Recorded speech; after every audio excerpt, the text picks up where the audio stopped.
आदिवासी, जय जोहार। एक तीर एक कमान, मैं बोलूं और फिर भी आवाज नहीं आए, बड़ा दुखदाई है। जय जोहार का नारा है,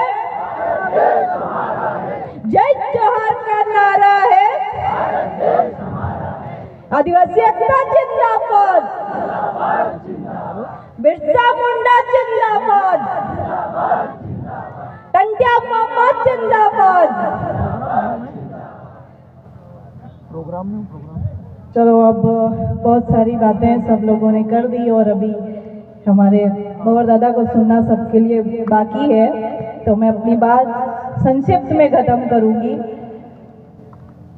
आज के तारीख में जो कांति भाई ने कहा कि सारी सरकारों के मुख्य लोग हमें मालिक स्वीकार करने के लिए तैयार हो गए, लेकिन अभी भी हमारे ही लोग खुद को मालिक स्वीकार नहीं कर रहे हैं। हमारे यहाँ पे जिस गांव से मैं हूँ या जो क्षेत्र मेरा है, वहाँ पे जब मैं छोटी थी और अभी भी वहाँ एक दूसरे से जब मिलते हैं तो जे मालिक ऐसा कहते थे।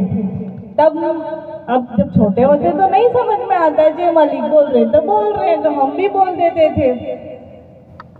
लेकिन जब उस शब्द का मैंने गौर से व्याख्या सोची और बुजुर्गों से पूछा तो उनके शब्दों में था कि आप भी अपने मालिक हाँ, अपने जगान मालिक हाँ, तो एक दूसरे को मालिक कहेंगे तो जय मालिक, मतलब जय नहीं बोल के अपनी लोकल भाषा में जय मालिक। तब मुझे समझ में आता था कि अरे वो बुजुर्ग लोग तो हम पढ़े लिखों से ज्यादा जानकार हैं। उन्होंने वो जय मालिक अपना खुद को मूल मालिक उन्होंने कब से स्वीकार कर रखा है। बस इस आधुनिक दुनिया में ये शिक्षा के बाद जो हम दूसरे लोगों से जो गैर आदिवासी उनके संपर्क में आए और उनके जैसा रहने लग गए, उनके संबोधन को स्वीकार करने लग गए, तो हमने हमारे खुद के उद्बोधन जोहार को, जे मालिक को, जे गुरु को, जो भी एरिया वाइज बोलते होंगे उनको छोड़ते चले गए। उन धार्मिक उद्बोधन को स्वीकार किया, चाहे वो किसी भी धर्म का हो। और जब वापस कहा गया कि हम तो आदिवासी हैं, जोहार बोलो, तो लोगों को उसे स्वीकार करने में काफ़ी समय लगा और अभी भी कई लोग स्वीकार नहीं कर रहे हैं। और जब बड़े बड़े पार्टियों के मुख्य लोग बोलते हैं तो उनकी स्टेटस हम गर्व से लगाते हैं कि देखो राहुल जी ने जय जोहार बोला, जय आदिवासी बोला, लेकिन हम स्वीकार नहीं करना चाहते हैं। ये कितनी दुखद बात है। तो जैसे दूसरों के उद्बोधन है वैसे जय जोहार हमारा उद्बोधन है। हम प्रकृति की जय कर रहे हैं, वो प्रकृति जो पानी पिलाते टाइम किसी के साथ भेदभाव नहीं करती कि ये काला है या गोरा है, वो हवा देते टाइम किसी को ये नहीं कहती कि तू ब्राह्मण है या शूद्र है। उस प्रकृति की जय बोलना कोई गुनाह है क्या? जब गुनाह नहीं है, मैं तो कहती हूँ न केवल आदिवासियों को बल्कि एक दिन पूरे विश्व को जय जोहार बोलना चाहिए, क्योंकि इस कुदरत से बड़ी कोई ताकत मेरी नज़र में है ही नहीं और आपकी नज़र में भी मुझे लगता है नहीं होगी।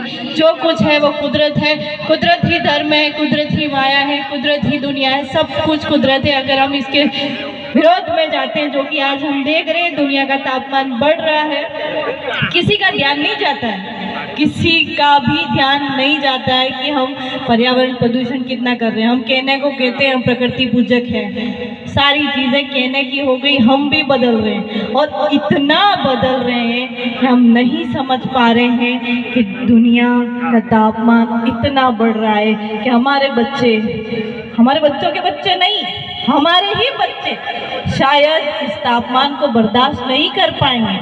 और इस तापमान को कम करने के लिए केवल और केवल एक संस्कृति कर सकती है और वो है आदिवासियत। आदिवासियत वो जिसके कामों से ये प्रकृति प्रदूषित नहीं होती। अगर हम एक गाड़ी खरीद रहे हैं तो घर पे 50-100 पेड़ भी लगा सकते हैं ताकि गाड़ी से पर्यावरण प्रदूषण जो होता है वो उन 50-100 पेड़ों से कम हो सके, लेकिन हम ऐसा नहीं सोचते। हम भी उस दिशा में कहीं न कहीं थोड़ा थोड़ा गलत जा रहे हैं। हम देखते हैं कि हमारी ज़मीनें, जो नौकरी लग के शहर में चला गया वो गांव की ज़मीनों को छोड़ देता है और फिर गांव के दूसरे लोग, चाहे वो परिवार के हो, वो खेती करते हैं और एक टाइम बाद वो गांव वाले लोग उस ज़मीन को ले लेते हैं और वह शहर वाला बिना ज़मीन के रह जाता है। वो व्यक्ति नौकरी करके शहर में गया, उसका बेटा नौकरी लगेगा इस बात की कोई गारंटी नहीं होती है, लेकिन उसने अपनी ज़मीन छोड़ दी, उसका बेटा क्या खाएगा इस बात के लिए वो नहीं सोचता है। तो ज़मीन चाहे आप उस पर कुछ ना करो, पुआड़िया ही कर दो, हमारे यहाँ पुआड़िए होते हैं, अब यहाँ पे क्या बोलते हैं मुझे नहीं पता, लेकिन कोई कर दो तो वो भी बिक जाएगा, लेकिन अपनी ज़मीनों पे खेती करना ना छोड़े। इसके अलावा एक और चीज़ है, बहुत मैं देख